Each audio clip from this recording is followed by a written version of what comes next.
প্রত্যাশা অনেক বেশি। অনেক দিন পরে আমরা নতুন একটা বাংলাদেশ দেখতে পাচ্ছি।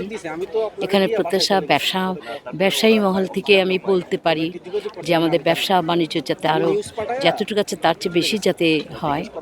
এখানে যাতে আমাদের যে বিজনেসগুলো অর্থাৎ যারা যেই বাইরে থেকে যে মালগুলো আমরা আনি সেগুলো যাতে আমরা বাংলাদেশে করতে পারি এবং এই ধরনের বাংলাদেশে যদি অনেক মানে প্রাইভেট হোক, যদি ব্যবসা-বাণিজ্যগুলি যে কলকারখানাগুলো বেড়ে যায় তাহলে আমাদের দেশে অভাব থাকবে না।